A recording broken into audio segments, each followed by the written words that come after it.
प्रदेश में लगातार बारिश का दौर जारी है। तो अगर बात करें, पहाड़ों में लगातार बारिश देखने को मिल रही है, जिसके वजह से जो देहरादून में जो नदियां आने वाली हैं उसमें पानी का स्तर लगातार बढ़ता हुआ देखने को मिल रहा है।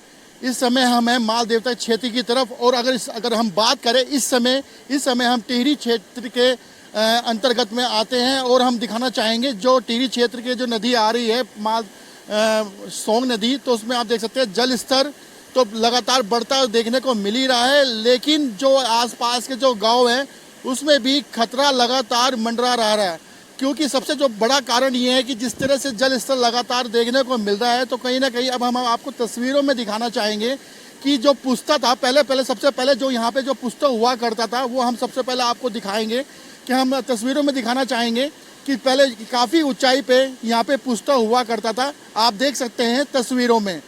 अब जिस तरह से लगातार बारिश हो रही है और पिछले एक साल से जो ये पुस्ता है, तो इसकी स्थिति अब आप तस्वीरों में देख सकते हैं कि किस तरह से जो पुस्ता है कितनी नीचाई तक आ चुका है। और देख सकते हैं जो नदी का जल स्तर है और पुस्ते की जो ऊंचाई है काफ़ी कम हो चुकी है। उसके बगल में आप एक मकान भी देख सकते हैं, और साथ ही साथ जो मकान के साथ ही जो यहाँ पर गांव में काफ़ी घर है, जिसके वजह से अब कहीं ना कहीं जो यहाँ के लोगों को काफ़ी खतरा देखने को मिल रहा है। और आप देख सकते हैं जिस तरह से लगातार जो बारिश हो रही है, जो गांव के लोग हैं यहाँ पर इकट्ठे हो रखे हैं, और कहीं ना कहीं उन्हें खतरा देखने को मिल रहा है। बात करते हैं गांव के कुछ लोगों से हम कि किस तरह से खतरा हो रखा है, किस तरह बढ़ा हुआ है। क्या नाम है आपका? मेरा नाम विक्रम सिंह भंडारी है। मैं यहाँ कुमारडा का रहने वाला हूँ। ये जो गांव है सबसे पहले बताइए कहाँ पड़ता है और किस तरह? कुमारडा इसका नाम है, और ये टिहरी गढ़वाल का पहला गांव है। तो आप देख सकते हैं टिहरी गढ़वाल का पहला गांव है। तो अब यहाँ पे किस तरह का खतरा है, क्योंकि सोंग नदी आ रही है, जल स्तर लगातार बढ़ता देखने को मिला, किस तरह का खतरा देखने को? इसमें सोंग नदी से लेके बांदल नदी से लेके पूरे दोनों तरफ जो है खतरा है। सोंग नदी से भी पानी अंदर घुस सकता है, और बांदल नदी की स्थिति तो आप देख ही रहे हो। रात भर हम इस पुल के ऊपर कोने में खड़े होकर यहाँ पे टाइम काटते हैं, 2 महीने 3 महीने जो भी बरसात का होता है। कभी पानी थोड़ा सा घट जाता है, कभी रात को बढ़ जाता है। तो रात तो इसमें बहुत ज्यादा पानी था, इस टाइम थोड़ा सा घटा हुआ है। अगर ये लोग अगर खिसक जाते हैं नीचे को, तो ये पूरी बस्ती खत्म है यहाँ से। या पीछे से अगर पानी वहां से अगर अंदर को एंट्री होती है, हाँ, ये पीछे से अगर पानी इधर को एंट्री होता है तो ये पूरा इलाका जो है खत्म है। हाँ जी।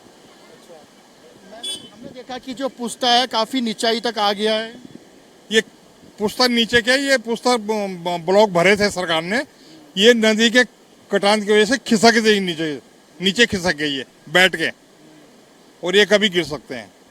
पिछले साल ये पुल भी टूट गया था आपदा में। ये पूरा पोर्शन जो है नया बना हुआ पिछले 25 में है जी। ये पूरा पोर्शन पूरा बह गया था यहाँ से। और भी लोग हैं गांव के, हमारे बातचीत करते हैं। अंकल, पुस्ता नीचे ढहता जा रहा है, कितना खतरा बना हुआ है? खतरा तो बहुत है बना हुआ, और हम लोग तो बहुत दहशत में हैं। सारा इलाका जो दहशत में है, और हम अपनी पीड़ा को विधायकों के माध्यम से शासन तक पहुंचाते आ रहे हैं। विधायक जी ने पिछली बार प्रयास किया था, ये इतना बड़ा स्ट्रक्चर लगा, लेकिन जब ये टूट गया, इसकी मरम्मत की बात हुई, तो पैसा नहीं मिल पाया, शासन से पैसा नहीं मिल पाया। और हम लोग शासन से लगातार यही मांग कर रहे हैं कि वो कुछ मदद करे, लेकिन हो नहीं पा रहा है। और ये नदी, जैसे अभी बताया हमारे साथी ने, कि नदी रिजर्व ट्रेजिंग के लिए सरकार ने आवंटित की थी, और इसमें 3-4 महीने तक इन्होंने काम जो किया, लेकिन वो चैनलाइज करवाना था, वो चैनलाइज करवाया नहीं। और चैनलाइज न करवाने की वजह देख लो कि वो पानी पूरा वहाँ से डाइवर्ट होके यहाँ आ गया, और फिर यहीं हम खतरे की जद में आ गए। अगर ये चैनलाइज सही से हो जाता तो पानी सीधा निकल जाता, तो इन घरों को खतरा कम होता। और हम मतलब अपनी व्यथा बता भी नहीं पा रहे हैं, ढंग से नहीं बता पा रहे हैं कि हम किन परिस्थितियों से गुजर रहे हैं यहाँ पे। अंकल, जिस तरह से पुस्ता नीचे चला गया है, ये घर आपने बताया कि ये आपका है, तो अब आप कहाँ रह रहे हैं और किसने कैसा? मैं इस समय अब देहरादून में रह रहा हूँ। हाँ, और मैं आता हूँ, सुबह यहाँ आता हूँ और शाम को चला जाऊँगा देहरादून।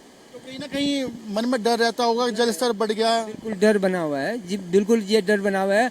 जिन लोगों के पास विकल्प नहीं है वो यहाँ रहते हैं पूरी रात, जैसे उन्होंने बताया कि पूरी रात यहीं काटते हैं, और चाय पानी पी के फिर आ जाते हैं देखने के लिए।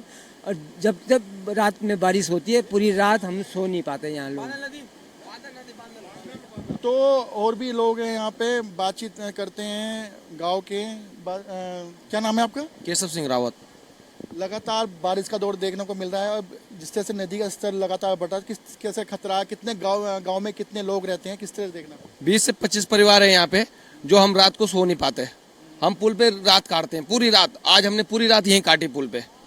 पूरा पानी, पूरा बहाव पूरा हमारी तरफ है, आप देख सकते हैं। पूरा यहाँ से 20-25 परिवार हैं जो हम रात को शरण, हम 2-3 जो जहाँ पे परिवार हैं, जो लोग हैं 5-7 लोग हम इकट्ठा यहीं पे रहते हैं। बाद बाकी अपने परिवार स्कूल की शरण, पुलिस चौकी की शरण लेनी पड़ती है हमें। तो जिला प्रशासन की तरफ से या कुछ मदद वगैरह? कुछ नहीं है, सब शून्य है। महिलाएं भी हैं यहाँ पे, माता जी है, बातचीत करने की कोशिश करते हैं। कैसा खतरा, आप बहुत काफी सालों से हैं, किस तरह देखने को? 3-4 साल, 4-5 साल से तो खतरा ही बढ़ गया यहाँ, क्योंकि यहाँ तो हमने पहले तो हमने कोई खतरा नहीं था। आप बहुत पहले से देखते हुए आ रहे होंगे।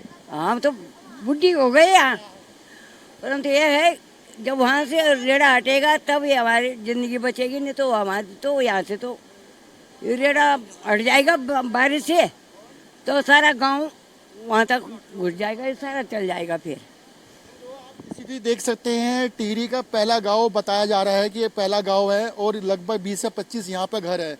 लेकिन कहीं ना कहीं जो खतरा है, जिस तरह से बादल नदी है उसका अगर जल स्तर बढ़ता है तो कहीं ना कहीं खतरा देखने को मिल रहा है। हालांकि जिला प्रशासन द्वारा जो गांव में सतर्क रहने की बात कही जा रही है, और लेकिन जिस तरह से लगातार बारिश का दौर है तो आने वाले समय भी भारी बारिश का दौर देखने को मिलेगा। कैमरा पर्सन अफजाल के साथ हिमांशु चौहान, रफ्तार मीडिया, देहरादून।